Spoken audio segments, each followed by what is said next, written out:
வணக்கம். ஆகாஷ்வாணி புதுச்சேரி மாநில செய்திகள் வாசிப்பவர் சரவணகுமார்.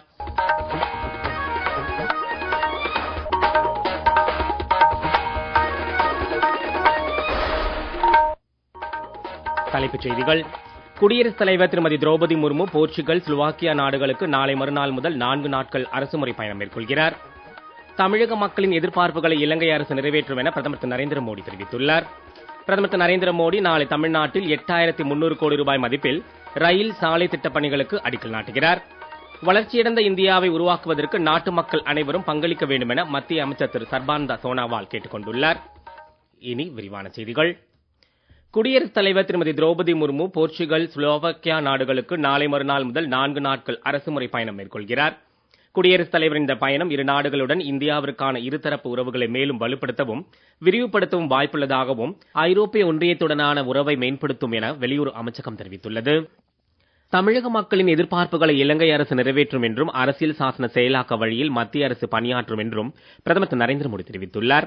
இலங்கை அதிபர் திரு அனுரகுமார திசநாயகாவுடன் இருதரப்பு பேச்சுவார்த்தைகள் இன்று கொழும்பில் மேற்கொண்ட பின்னர் அவருடன் இணைந்து செய்தியாளர்களிடம் பேசிய பிரதமர் இலங்கை மீனவர்களின் நலன் கருதி மிக பிரம்மாண்டமான சேமிப்பு கிடங்கு இலங்கையில் ஏற்படுத்தப்பட்டுள்ளதை சுட்டிக்காட்டினார். இலங்கை அரசுடன் மீனவர்களின் வாழ்வாதார மேம்பாடு மற்றும் மனிதநேய அடிப்படையிலான அணுகுமுறைகளை மேற்கொள்வது குறித்து விவாதிக்கப்பட்டதாக அவர் தெரிவித்தார். அண்டை நாடுகள் மற்றும் இந்தியாவின் கடல்சார் கொள்கையில் இலங்கை முதலிடம் வகிப்பதாக பிரதமர் எடுத்துரைத்தார்.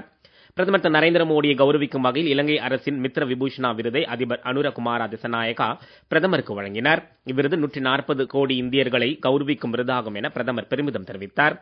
இலங்கை மற்றும் இந்திய மக்கள் இடையிலான ஆழமான நட்புறவையும் வரலாற்று பிணைப்பையும் இந்த விருது பறைசாற்றுவதாக பிரதமர் மகிழ்ச்சி தெரிவித்தார்.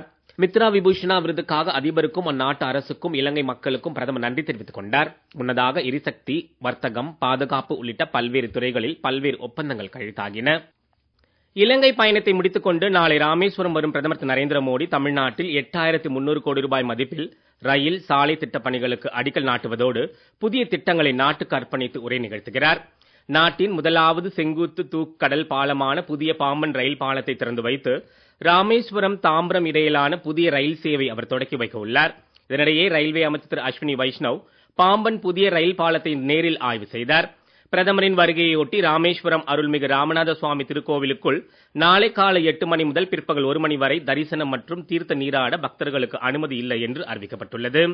ராமேஸ்வரத்தில் நிகழ்ச்சிகளை முடித்துக் கொண்டு மதுரை விமான நிலையத்திற்கு பிரதமர் வர உள்ளதால் பாதுகாப்பு கருதி இப்பகுதியில் ட்ரோன்கள் பறக்க மாவட்ட நிர்வாகம் தடை விதித்துள்ளது. மதுரை விமான நிலையத்தில் மத்திய தொழில் பாதுகாப்பு படை போலீசாரின் 5 அடுக்கு பாதுகாப்பு போடப்பட்டுள்ளது. இந்தியாவின் முன்னேற்றத்திற்காக கடல்சார் துறையையும் துறைமுகங்களையும் வலுப்படுத்த அரசு உறுதிபூண்டுள்ளதாக பிரதமர் திரு நரேந்திர மோடி தெரிவித்துள்ளார். தேசிய கடல்சார் தினத்தை முன்னிட்டு பிரதமர் தமது சமூக ஊடக எக்ஸ் தளப்பதிவில் வாழ்த்து தெரிவித்துள்ள அவர், தேசிய கடல்சார் தினமான இன்று இந்தியாவின் வளமான கடல்சார் வரலாற்றையும் தேசத்தை கட்டமைப்பதில் இந்த துறை ஆற்றிய பங்கையும் நினைவு கூறுவதாக குறிப்பிட்டுள்ளார். இந்தியாவின் முன்னேற்றத்திற்காக கடல்சார் துறையையும் துறைமுகங்களையும் தொடர்ந்து வலுப்படுத்துவோம் என்றும் அவர் வலியுறுத்தியுள்ளார். பிரதமர் வெளியிட்டுள்ள மற்றொரு எக்ஸ் தள பதிவில் நவராத்திரியின் போது மாதா ராணியின் 9 தெய்வீக வடிவங்கள் வழிபடுவதை சுட்டிக்காட்டியுள்ளார். மேலும் பிரதமர் நரேந்திர மோடி பஜனை ஒன்றையும் பகிர்ந்துள்ளார். நவராத்திரியின் போது மாதா ராணியின் 9 வடிவங்களை வணங்குவது அவரது பக்தர்களை பக்தியால் நிரப்புவதாகவும் தேவியின் புகழுக்காக அர்ப்பணிக்கப்பட்ட இந்த பஜனை மனதை மயக்குவதாகவும் தெரிவித்துள்ளார். தமிழகத்திற்கு பேரிடர் நிவாரண நிதியாக 522 கோடி ரூபாயை மத்திய அரசு விடுவித்துள்ளது. மத்திய உள்துறை அமைச்சர் திரு அமித்ஷா தலைமையிலான உயர்நிலைக் குழு தமிழகம், இமாச்சல பிரதேசம், பீகார் மற்றும் புதுச்சேரி உள்ளிட்ட மாநிலங்களுக்கு மத்திய அரசின் கூடுதல் நிதியாக 1280 கோடி ரூபாயை அனுமதித்துள்ளது. சென்ற ஆண்டில் மத்திய அரசு 25000 கோடி ரூபாய்க்கு மேற்பட்ட நிவாரண நிதியை பல்வேறு மாநிலங்களுக்கு இரு பிரிவுகளாக அனுமதித்தது குறிப்பிடத்தக்கது. முன்னதாக கூட்டத்தில் உரையாற்றிய திரு அமித்ஷா, பிரதமர் திரு நரேந்திர மோடியின் தலைமையின் கீழ் கடந்த ஆண்டு இயற்கை பேரிழவுகளை எதிர்கொண்ட மாநிலங்களுடன் மத்திய அரசு தோளோடு தோள் நிற்பதாக கூறியுள்ளார். இதனிடையே திரு அமித்ஷா சத்தீஸ்கர் மாநிலம் ராய்ப்பூரில் நக்சல் ஒழிப்பு நடவடிக்கைகள் குறித்து அதிகாரிகளுடன் இன்று ஆய்வு மேற்கொள்கிறார்.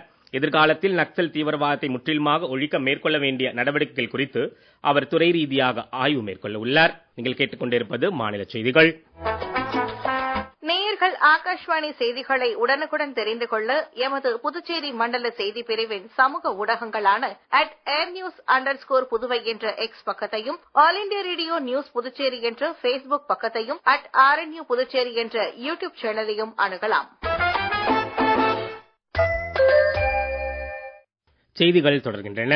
பாரம்பரிய கரிம விவசாய நடைமுறைகளை அதிநவீன அறிவியல் தொழில்நுட்பங்களுடன் புத்திசாலித்தனமாக கலப்பதன் மூலம் வேளாண் தொழில் நிறுவனங்கள் லாபகரமான வளர்ந்து வருவதாக மத்திய அறிவியல் மற்றும் தொழில்நுட்பத்துறை இணையமைச்சர் டாக்டர் ஜிதேந்திர சிங் தெரிவித்துள்ளார்.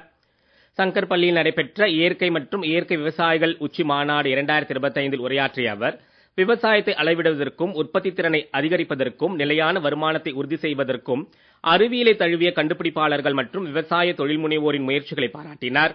விவசாயத்தில் புத்தொழில் என்பது விவசாயம் மட்டுமல்ல, அவர்கள் அறிவியலை பயன்படுத்துகிறார்கள் என தெரிவித்த அவர், CSIR போன்ற நிறுவனங்களால் உருவாக்கப்பட்ட கண்டுபிடிப்புகளை விவசாயிகள் பயன்படுத்துவதாகவும், விவசாயத்தை அதிக உற்பத்தி மற்றும் செலவு குறைந்ததாக மாற்ற ட்ரோன்கள் மற்றும் மண்வள அட்டைகள் போன்ற கருவிகளை உபயோகப்படுத்துவதாகவும் தெரிவித்தார். இதன் மூலம் விவசாயிகள் குறைந்த நேரத்தில் அதிக சாகுபடி செய்வதை சுட்டிக்காட்டிய அவர், ஒரு காலத்தில் கடினமானதாகவும் தனித்துவமானதாகவும் கருதப்பட்ட இயற்கை வேளாண்மை இப்போது சுகாதார அக்கறைகள் மற்றும் ரசாயன பூச்சிக்கொல்லிகளின் தீங்கு விளைவிக்கும் விளைவுகள் குறித்த விழிப்புணர்வு ஆகியவற்றால் உந்தப்பட்டு பிரதான நீரோட்டமாக மாற தயாராக உள்ளது என்றார்.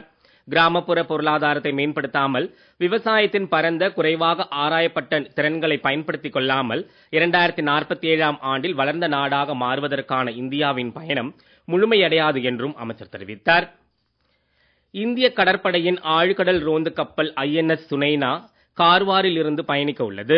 9 நாடுகளைச் சேர்ந்த 44 கடற்படை வீரர்களை கொண்டு பணியில் ஈடுபடும் இந்த கப்பலை பாதுகாப்புத்துறை அமைச்சர் திரு ராஜ்நாத் சிங் இன்று கார்வாரில் இருந்து கொடியசைத்து தொடக்கி வைக்கிறார்.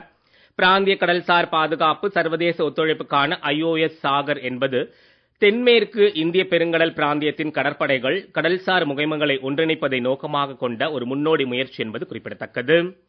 வளர்ச்சியடைந்த இந்தியாவை உருவாக்குவதற்கு நாட்டு மக்கள் அனைவரும் பங்களிக்க வேண்டும் என்று மத்திய அமைச்சர் திரு சர்பானந்த சோனாவால் கேட்டுக் கொண்டுள்ளார். இன்று புதுடெல்லியில் தேசிய கடல்சார் தின நிகழ்ச்சியில் கலந்து கொண்டு பேசிய அவர், இளையோர் இதில் முக்கிய பங்கு வகிக்க வேண்டும் என்றார். உலக அளவில் வலிமையான கடல்சார் அமைப்பை கொண்ட நாடாக இந்தியா திகழ்கிறது என்றும் அவர் கூறினார். நாட்டின் பொருளாதார வளர்ச்சியிலும் கடல்சார் துறை முக்கிய பங்கு வகிப்பதாக திரு சர்பானந்த சோனாவால் தெரிவித்தார். இந்தியாவின் மூத்த குடிமக்களுக்கு கண்ணியமான எதிர்காலத்தை பாதுகாக்க அவசரமான உள்ளடக்கிய ஓய்வூதிய சீர்திருத்தங்கள் தேவை என நிதித்துறை இணையமைச்சர் திரு பங்கஜ் சௌத்ரி கூறியுள்ளார். புதுடெல்லியில் நடைபெற்ற ஓய்வூதியம் குறித்த முதலாவது சர்வதேச ஆராய்ச்சி மாநாட்டில் உரையாற்றிய அவர், இந்தியாவின் மூத்த குடிமக்களுக்கு கண்ணியமான எதிர்காலத்தை பாதுகாக்க அவசரமான உள்ளடக்கிய ஓய்வூதிய சீர்திருத்தங்கள் தேவை என்றும் கூறினார். 2050ஆம் ஆண்டுக்குள் 5 இந்தியர்களில் ஒருவர் 60 வயதுக்கு மேற்பட்டவராக இருப்பார் என்றும், 2047 வயதானவர்களின் எண்ணிக்கை குழந்தைகளை விட அதிகமாக இருக்கும் எனவும், இந்த நூற்றாண்டின் நடுப்பகுதியில் மக்கள் தொகையில் 19% முதியவர்களாக இருப்பார்கள் என்று கணிக்கப்பட்டுள்ளதை அவர் சுட்டிக்காட்டினார். குறிப்பாக பெண்கள் அனைவரையும் உள்ளடக்கிய ஓய்வூதிய திட்டங்கள் மூலமாக நிதி சுதந்திரத்தை பாதுகாப்பது வெறுமனே ஒரு இலக்கு மட்டுமல்ல, மாறாக நாட்டிற்கு ஒரு இன்றியமையாத தேவை எனவும் அவர் தெரிவித்தார். இம்மாநாட்டில் ஓய்வூதிய சீர்திருத்தங்களில் வளர்ந்து வரும் இயக்கவியல், ஓய்வூதியதாரர்களுக்கான நிதி தயார்நிலை மற்றும் மூத்த குடிமக்களின் எதிர்காலத்தை பாதுகாப்பதற்கான புதுமையான உத்திகள் குறித்து விவாதிக்கப்பட்டது.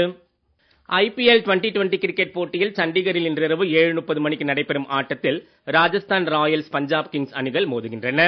முன்னதாக சென்னையில் நடைபெற்று வரும் ஆட்டத்தில் முதலில் ஆடிய டெல்லி அணி 183 ரன் எடுத்திருந்த நிலையில் 184 என்ற வெற்றி இலக்கை நோக்கி தொடர்ந்து ஆடும் சென்னை அணி சற்று முன்வரை 9 ஓவர்களில் 3 விக்கெட் இழப்பிற்கு 59 ரன் எடுத்திருந்தது. பிரேசிலில் நடைபெறும் உலக குத்துச்சண்டை போட்டியில் 70 கிலோ எடைப்பிரிவில் இறுதி ஆட்டத்தில் இந்தியாவின் இதேஷ் இங்கிலாந்தின் ஒடேல் கமாராவை இன்று எதிர்கொள்கிறார். இதேபோல் ஆடவர் 65 கிலோ எடைப்பிரிவில் இறுதி ஆட்டத்தில் இந்தியாவின் அபினாஷ் பிரேசிலின் யுரேரைஸ் உடன் மோதவுள்ளார். தென்கிழக்கு வங்கக்கடல் மற்றும் அதனை ஒட்டிய பகுதிகளில் மேல் நிலவும் வளிமண்டல கீழடுக்கு சுழற்சி காரணமாக இன்றும் நாளையும் தமிழகத்தின் ஒரு சில பகுதிகளிலும் புதுச்சேரி மற்றும் காரைக்கால் பகுதிகளிலும் இடி மின்னலுடன் கூடிய லேசானது முதல் மிதமான மழை பெய்யக்கூடும் என சென்னை வானிலை ஆய்வு மையம் தெரிவித்துள்ளது. மீண்டும் தலைப்புச் செய்திகள். குடியரசுத் தலைவர் திருமதி திரௌபதி முர்மு போர்ச்சுகல், ஸ்லோவாக்கியா நாடுகளுக்கு நாளை மறுநாள் முதல் 4 நாட்கள் அரசுமுறை பயணம் மேற்கொள்கிறார். தமிழக மக்களின் எதிர்பார்ப்புகளை இலங்கை அரசு நிறைவேற்றும் என பிரதமர் திரு நரேந்திர மோடி தெரிவித்துள்ளார். பிரதமர் திரு நரேந்திர மோடி நாளை தமிழ்நாட்டில் 8300 கோடி ரூபாய் மதிப்பில் ரயில், சாலை திட்டப் பணிகளுக்கு அடிக்கல் நாட்டுகிறார். வளர்ச்சியடைந்த இந்தியாவை உருவாக்குவதற்கு நாட்டு மக்கள் அனைவரும் பங்களிக்க வேண்டும் என மத்திய அமைச்சர் திரு சர்பானந்த சோனாவால் கேட்டுக் கொண்டுள்ளார். இத்துடன் செய்தியறிக்கை நிறைவு பெறுகிறது. வணக்கம்.